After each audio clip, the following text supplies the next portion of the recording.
Gichin Funakoshi is often called the father of modern karate, the man who brought Okinawan martial arts to Japan and the world. But the story is more complex than the legend suggests. Funakoshi didn't invent karate. He inherited a centuries-old blend of Okinawan and Chinese fighting arts. His true genius was translating and adapting karate for a new audience, not creating it from scratch. Think of him as the engineer who built the bridge, not the source of the river. To understand karate's real roots, we need to look beyond the myth and explore the deeper history that shaped both Funakoshi and the art itself. Funakoshi's karate was shaped by two legendary Okinawan masters, Anko Asato and Anko Itosu.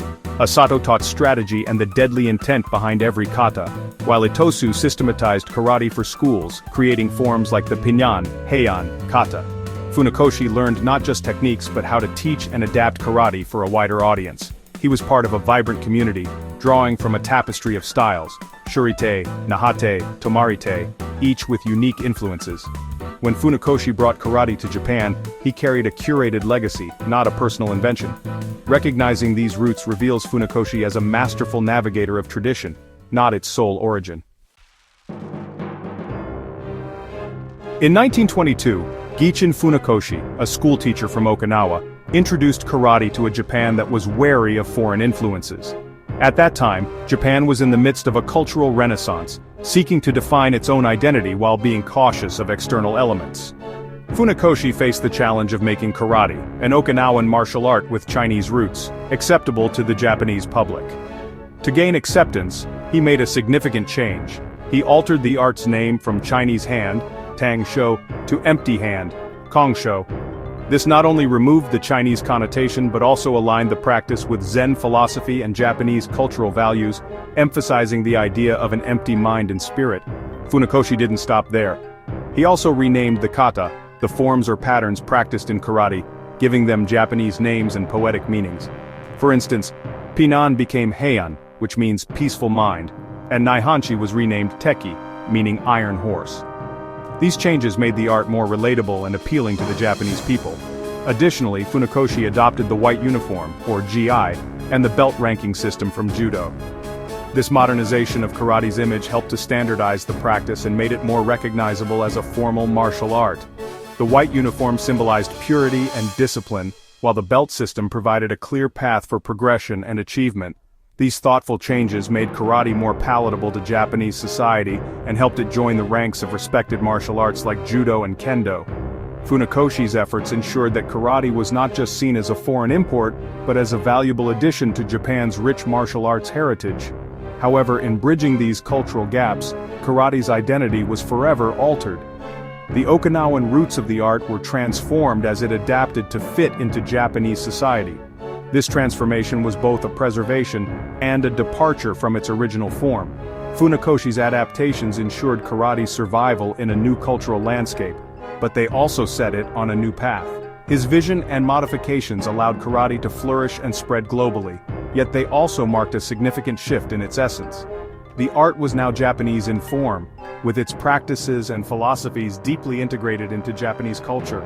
However, its Okinawan heart, the spirit and traditions from which it originated, had been changed.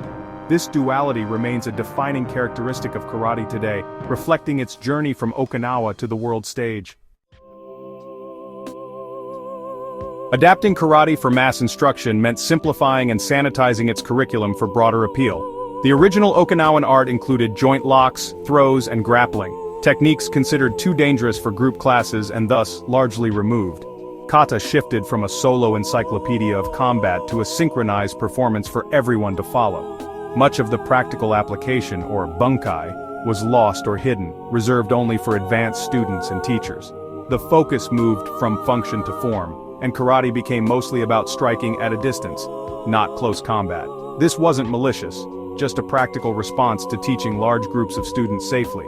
But it left behind the deeper, more complete art that once truly defined Okinawan karate. Funakoshi believed karate was about self-mastery, not competition. "There are no contests in karate," he wrote.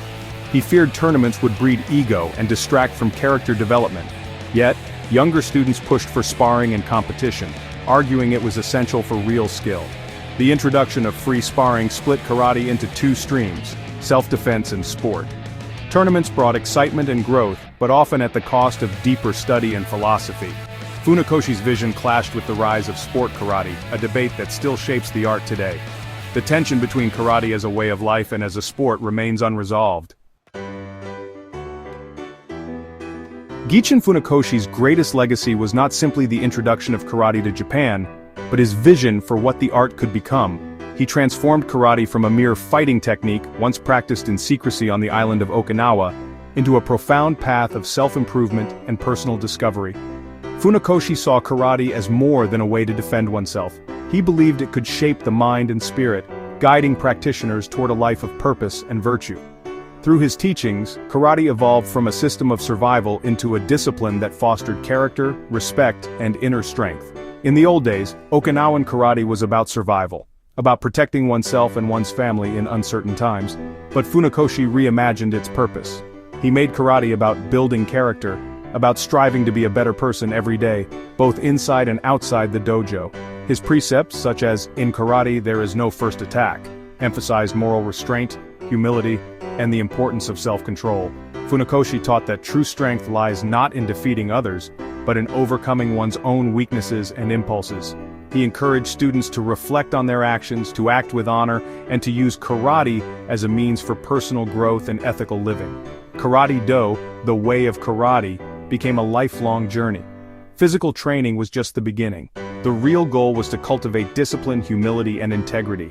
Every punch, every kata, was an opportunity to refine not just technique but character.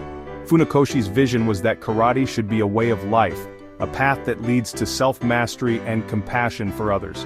Today, the world of sport karate often blurs the line between tradition and competition. The focus can shift to winning points, collecting trophies, and achieving outward success, sometimes at the expense of the deeper principles that Funakoshi cherished. While athletic achievement is celebrated, it's important to remember that karate's true value lies not in medals, but in the transformation of the individual. Funakoshi challenged every practitioner to look beyond technique and competition, urging us to pursue the perfection of character. He believed that the ultimate aim of karate was not victory over others, but victory over oneself. The true art of karate is not just in the punch, but in the person who throws it. It's about the courage to face your fears, the patience to keep improving, and the wisdom to act with kindness and respect. In the end, karate's soul lies in the delicate balance between physical skill and ethical living. It is a lifelong pursuit of harmony, between body and mind, strength and compassion, action and reflection. In today's fast-paced world, how can modern karateka truly reconnect with the deeper, often hidden legacy of Gichin Funakoshi? His teachings go far beyond the surface of physical technique. They are a living philosophy, waiting to be rediscovered by each new generation of practitioners. Begin by approaching kata not just as a set of memorized movements, but as a living textbook, an evolving manual of self-defense and self-discovery. Ask yourself why each movement exists, what purpose it serves, and how it can be applied in real situations. Dive into the details, experiment with applications, and seek out the practical wisdom hidden in every sequence. Go further by exploring the techniques that have faded from mainstream practice: grappling, joint locks, throws, and close-range defenses. These elements were once central to karate, and by reviving them, you honor the art's original spirit and expand your own understanding. Don't limit yourself to a single style or school. Study with an open mind, learn from other traditions, and compare techniques. This cross-training not only broadens your skills, but also reflects Funakoshi's own journey of learning from many teachers and styles. At the same time, remember that karate is not just about fighting. It's about building character, practicing humility, respect, and self-control both inside and outside the dojo. These values are the foundation of true mastery and the heart of Funakoshi's message. Embrace both tradition and innovation.